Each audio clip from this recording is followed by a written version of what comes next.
नमस्कार साथियों, आज हम पढ़ेंगे कक्षा 12वीं अर्धवार्षिक परीक्षा 2024-25 विषय जीव विज्ञान परीक्षा का सॉल्यूशन,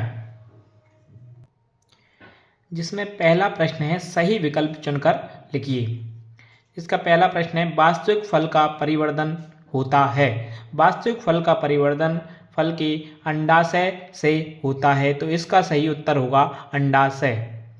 दूसरा क्वेश्चन है इम्प्लांटेशन वह प्रक्रिया है जिसमें अंडे का निषेचन होता है, अंडे की गति होती है, अंडे का विलोपन होता है और गर्भाशय की भित्ति से ब्लास्टोसिस्ट बनता है, तो इसका सही उत्तर होगा गर्भाशय की भित्ति से ब्लास्टोसिस्ट भित्ति बनता है। तीसरा क्वेश्चन है सेमिनीफेरस नलिकाएं पाई जाती हैं, तो सेमिनीफेरस नलिकाएं कहाँ पाई जाती हैं? वृषण में, अंडाशय में, वृक्क में या फेफड़ों में, तो इसका सही उत्तर होगा वृषण में। सेमिनीफेरस नलिकाएं वृषण में पाई जाती हैं।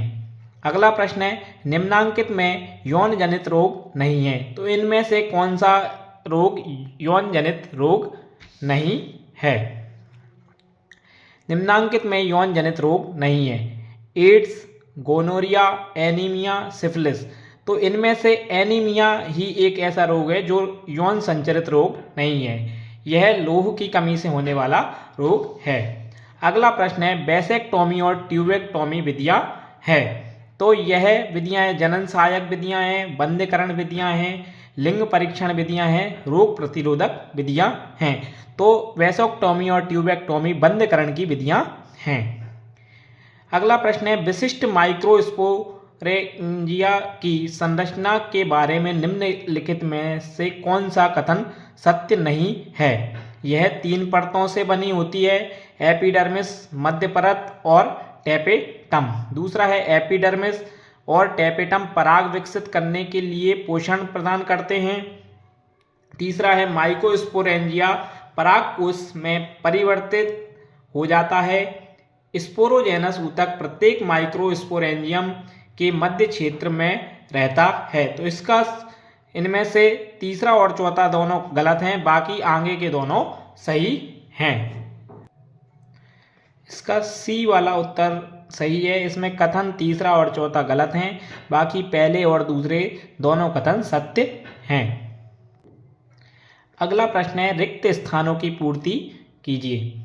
एक बीजपत्री बीज में एक बीजपत्रक होता है जिसे खाली स्थान कहते हैं, तो जो बीजपत्रक होता है उसे स्कूलेटम कहते हैं, स्कूलेटम कहते हैं। अगला प्रश्न है एक विवाहित जोड़े के पहले से 2 पुत्रियां हैं, वो अब 3 संतान का सोच रहे हैं, इस भावी संतान के पुत्र होने की संभावना कितने प्रतिशत होगी? तो अगली संतान पुत्र होने की संभावना हमेशा 50% होगी, या तो पुत्री होगी या पुत्र होगा, दोनों के 50-50% चांस हैं। मनुष्य के लिंग निर्धारण के लिए खाली स्थान गुणसूत्र उत्तरदायी होता है। मनुष्य के लिंग निर्धारण के लिए हमेशा बाह्य गुणसूत्र उत्तरदायी होता है, क्योंकि महिला में XX गुणसूत्र उपस्थित होते हैं और पुरुष में XY गुणसूत्र उपस्थित होते हैं, तो पुरुष का बाह्य गुणसूत्र हमेशा लिंग निर्धारण के लिए उत्तरदायी होता है। मेंडल ने अपने प्रयोग में मटर के पौधों के जोड़ों के विपर्यासी लक्षणों को लिया है। मटर के पौधों के 7 जोड़ों विपर्यासी लक्षणों को लिया है। डीएनए के एक हेलिक्स में खाली स्थान न्यूक्लियोटाइड पाए जाते हैं, तो डीएनए के एक हेलिक्स में 10 न्यूक्लियोटाइड पाए जाते हैं। फोरेंसिक विज्ञान प्रयोगशाला में अपराधियों की पहचान के लिए जैव तकनीकी का प्रयोग किया जाता है, तो इसमें डीएनए फिंगरप्रिंटिंग का प्रयोग किया जाता है। डीएनए फिंगरप्रिंटिंग द्वारा अपन फोरेंसिक साइंस में अपराधियों का पता लगाते हैं।